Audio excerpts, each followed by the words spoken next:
Some years back, someone asked me, is time travel real or true?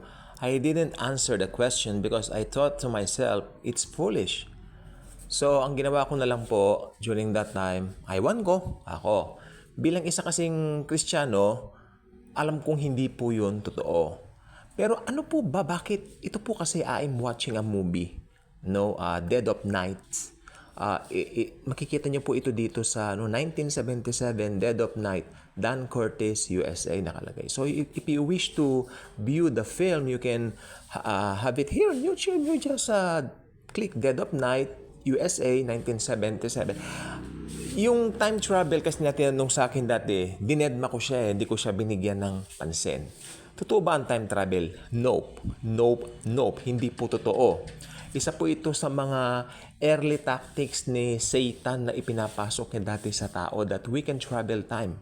Actually, Jesus Christ is outside our time. Siya lang po ang nakababatid ng time, past, present, future. Jesus is powerful. Jesus is God.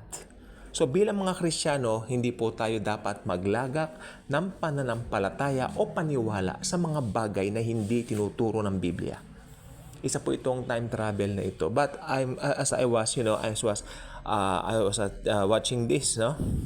As I'm watching this right now, sabi ko sa isip ko, I was being asked nga one time, pero hindi ko pinansin. Ewan ko ako. I mean, hindi ko talaga binigyan ng we're having a Bible study during that time. Hindi ko pinansin dahil ang daming ginagawa, ang daming dapat i-explain sa kanila na mas mahalaga mga doctrines. So, pero yung tanong niya, maybe nakita ko rin na siguro nag-i-struggle din yung tao.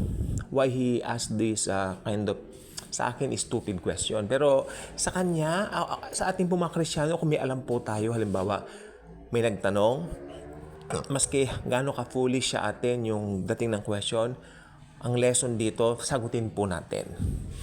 Okay. Kasi baka nalilito yung tao na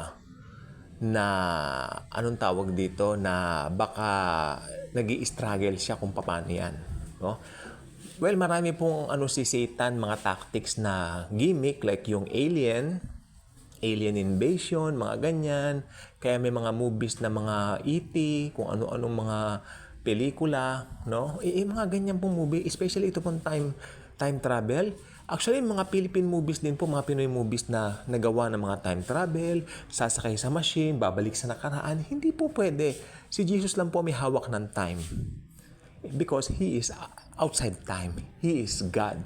Jesus Christ is the God of God. So, maliwanag na po sa inyo, hindi po totoo ang time travel. Subscribe na kayo, share the video. Thank you po.